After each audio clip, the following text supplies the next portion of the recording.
Good afternoon friends. Free lecture series of the Shalyatantra. એની અંદર next topic છે prolapse disc. સ્પાઇનના ડિઝીઝની અંદર એનું વર્ણન છે. પેપર 2 પાર્ટ એ એની અંદર આવે છે સિલેબસની અંદર BMS 4th ની અંદર.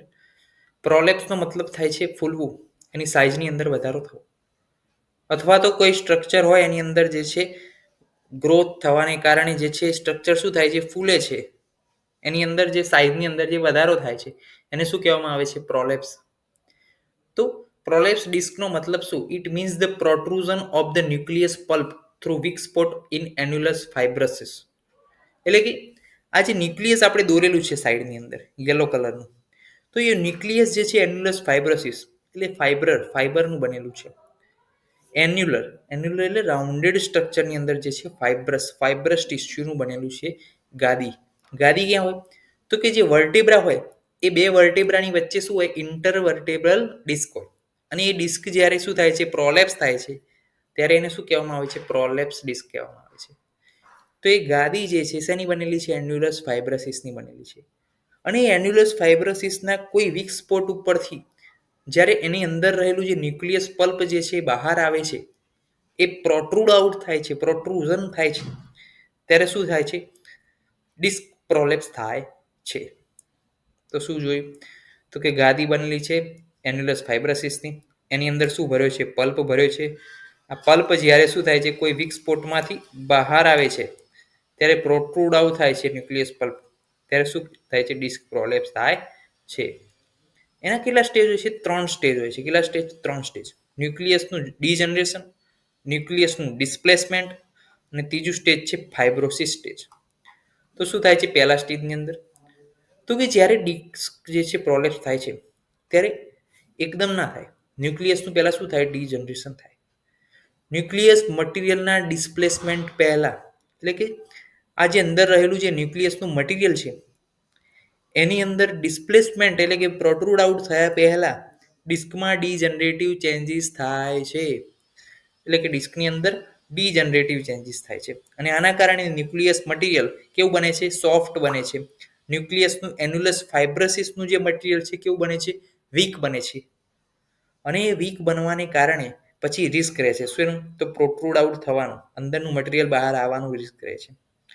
તો ન્યુક્લિયસ ડિસ્પ્લેસમેન્ટ એટલે કે બહાર આવવું, એના પહેલા શું થાય છે, ડીજનરેશન એટલે કે જે ન્યુક્લિયસ જે રાઉન્ડેડ સ્ટ્રક્ચર આપણે દોર્યું એ ન્યુક્લિયસના જે ફાઇબર છે શું થાય છે, ડીજનરેટ થાય છે. ફાઇબર જે છે તૂટવા લાગે છે, અથવા સોફ્ટ થાય છે, અથવા વીક બને છે. અને એના કારણે શું થાય છે, અંદર રહેલું જે મટીરિયલ છે ન્યુક્લિયસ પલ્પ એ બહાર આવવાનો ભય રહે છે અને પ્રોટ્રુડ થવાનો ડિસ્કનો જોખમ રહે છે. બીજું સ્ટેજ છે ન્યુક્લિયસ ડિસ્પ્લેસમેન્ટ. એટલે કે હવે શું થયું, ન્યુક્લિયસ જે આજુબાજુના ફાઇબર હતા એ શું થયા, ડીજનરેટ થયા. એ શું થયા, વીક થયા, સોફ્ટ થયા. તો હવે ન્યુક્લિયસની અંદર રહેલું પલ્પ જે છે એ હંમેશા શેનું હોય, પોઝિટિવ પ્રેશરમાં હોય. એટલે કે ગાદી હંમેશા શું હોય, કોઈ પણ ગાદી હોય એ હંમેશા પોઝિટિવ પ્રેશરની અંદર સમાયેલી હોય. જ્યારે પણ ગાદીની બહારનું કાપડ આપણે તોડીએ ત્યારે અંદર રહેલું મટીરિયલ બહાર આવવા તો આતુરતા હોય, એને બહાર તો આવી જ જાય, પરંતુ એ તૂટવાની રાહ જોતું હોય. શું? તો આજુબાજુનું કવર. જેવું જ આજુબાજુનું કવર શું બનશે, સોફ્ટ બનશે, વીક બનશે, તેવું અંદર રહેલું જે દ્રવ્ય છે ન્યુક્લિયસ પલ્પ જે છે બહાર આવે છે. અને ન્યુક્લિયસ શું થાય છે, બલ્જ થાય છે. ન્યુક્લિયસ શું થાય, બલ્જ થાય. અને તેને શું કહેવામાં આવે છે, ડિસ્ક પ્રોલેપ્સ કહેવામાં આવે છે. ફાઇબ્રસિસ સ્ટેજ, 3rd નંબરનું સ્ટેજ છે ફાઇબ્રસિસ સ્ટેજ. ફાઇબ્રસિસ સ્ટેજ શું છે, તો કે રિપેરનું સ્ટેજ છે. હવે બહાર તો આવી ગયું, બરોબર, ડિસ્કની અંદરથી ન્યુક્લિયસ પલ્પ બહાર આવી ગયું ન્યુક્લિયસમાંથી, ઓકે. તો ડીજનરેશન જેવું શરૂ થાય, જેવું ફાઇબર વીક બનવાના શરૂ થાય, જેવા ફાઇબર સોફ્ટ બનવાના શરૂ થાય, તેવું જ હવે શું થશે, બહાર આવશે મટીરિયલ. હવે જેવું જ બહાર આવે એટલે અંદર ડિસ્કમાં રહી ગયેલ ન્યુક્લિયસ પલ્પ જે છે એ શું થાય, એ રોકવાનો ટ્રાય કરશે કે બધું જો બહાર જતું રહ્યું તો પછી ગાદી શું થઈ જશે, દબાઈ જશે.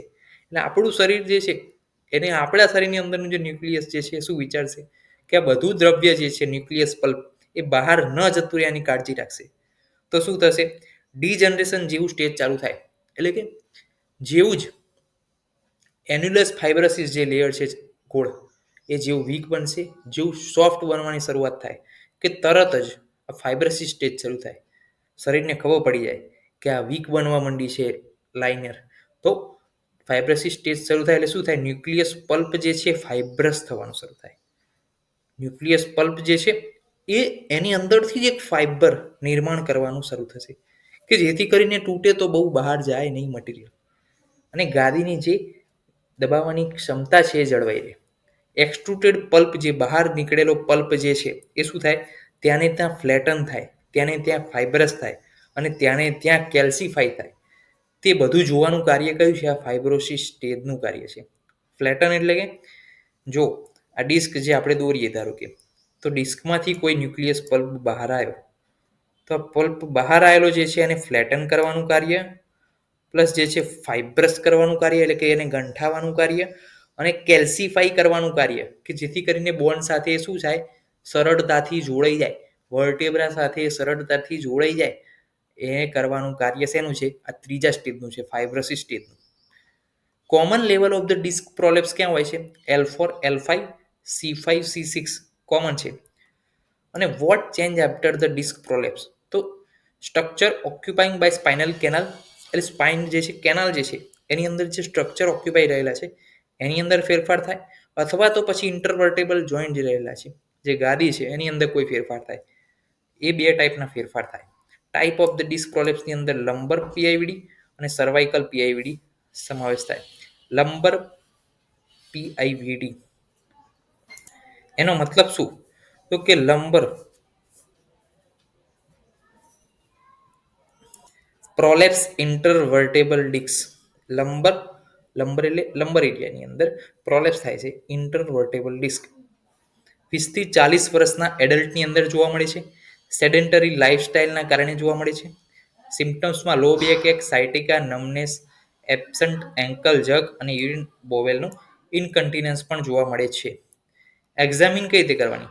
તો કે દર્દીનું પોસ્ચર જોવાનું. દર્દી રિજિડ લંબર સ્પાઇન સાથે ઊભો રહે, છાતીનો ભાગ આગળની તરફ ઝૂકી ગયો હોય એ રીતના ઊભો રહે, કારણ કે એને પાછળ પેઇન થાય છે. મૂવમેન્ટની અંદર દર્દી આગળ ઝૂકી ન શકે. દર્દી આગળ જો ઝૂકવાનો વધારે ટ્રાય કરશે તો તરત જ મસલ સ્પાઝમ થાય છે.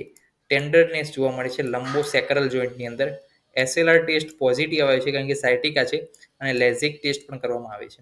કોમેન્ટમાં લખો લેઝિક ટેસ્ટ, એનો મિનિંગ શું છે અને કઈ કઈ ડિઝીઝની અંદર આ ટેસ્ટ કરવામાં આવે છે. બીજા ઇન્વેસ્ટિગેશનની અંદર એક્સરે, એમઆરઆઈ, સીટી સ્કેન, માયોલોગ્રાફી કરાવી શકો છો. ટ્રીટમેન્ટની અંદર રેસ્ટ છે, એનાલ્જેસિક છે, સેડેટિવ્સ છે, ફિઝિયોથેરાપી છે, લેમિનોટોમી, લેમિનેક્ટોમી, અને આયુર્વેદની અંદર સ્નેહન સ્વેદન, કટિબસ્તી, પત્રપિંડ સ્વેદ, બૃહત્વાદ, ચિંતામણી, યોગેન્દ્ર રસ, સિંહના યોગરાજ ગુગલુક પેઇન માટે છે. રાષ્ટ્રનાદી ક્વાથ જે છે એના, અને દશમૂલ ક્વાથ, મહારાષ્ટ્રનાદી ક્વાથ, વાતહર એટલે કે વાતહર ટ્રીટમેન્ટ કરવાની છે, જેથી કરીને પેઇન રૂજા જેટલી બને એટલી ઓછી થાય. સર્વાઇકલ ડિસ્ક પ્રોલેપ્સ એની અંદર કીધું છે કે આ લેસ કોમન છે, બહુ ઓછા પ્રમાણમાં જોવા મળે છે. C5, C6ની અંદર જો કોઈ પણ પ્રકારનું ડિસ્ક પ્રોલેપ્સ જોવા મળે તો એના કારણે સર્વાઇકલ ડિસ્ક પ્રોલેપ્સ થાય છે. કોઈ ગળામાં ઈજા થઈ હોય અથવા તો ટ્વિસ્ટિંગ સ્ટ્રેન આવ્યો હોય તો ગળાથી પેઇન ક્યાં થાય? શોલ્ડરમાં, અને શોલ્ડરમાંથી એ પેઇન જાય લિમ્બમાં, અને લિમ્બથી એ પેઇન થંભમાં જાય, અને હાથમાં પણ નમનેસ જોવા મળે છે. તો જો નમનેસ અહીંથી ગ્રેજ્યુઅલી જો ટ્રાન્સપોર્ટ થતી હોય તો આપણે સર્વાઇકલ ડિસ્ક પ્રોલેપ્સના ડિફરન્શિયલ ડાયગ્નોસિસ તરફ જોઈ શકીએ છીએ. તો આજે આપણે જોયું પ્રોલેપ્સ ડિસ્ક, કઈ રીતના ન્યુક્લિયસ પલ્પ જે રહેલું છે, પ્લસ એ પ્રોટ્રુડ કઈ રીતે આઉટ થાય છે. પ્રોટ્રુડ આઉટ થયા પહેલાં ડિજનરેશન થાય ત્યારે જ ફાઇબ્રોસિસ સ્ટેજ શરૂ થાય છે, એ આપણે જોયું. પ્લસ કઈ આગળ કોમન ડિસ્ક પ્રોલેપ્સની સાઇટ રહેલી છે, L4, L5, C5, C6. L4, L5 માટે લંબર પીઆઈવીડી, અને C5, C6 માટે જે છે ઉપરની સર્વાઇકલ જે છે પીઆઈવીડી રહેલી છે.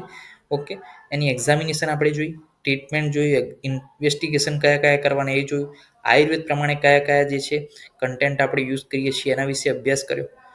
તો થેન્ક યુ સો મચ દોસ્તો. જય હિન્દ, જય આયુર્વેદ, જય ધન્વંતરી.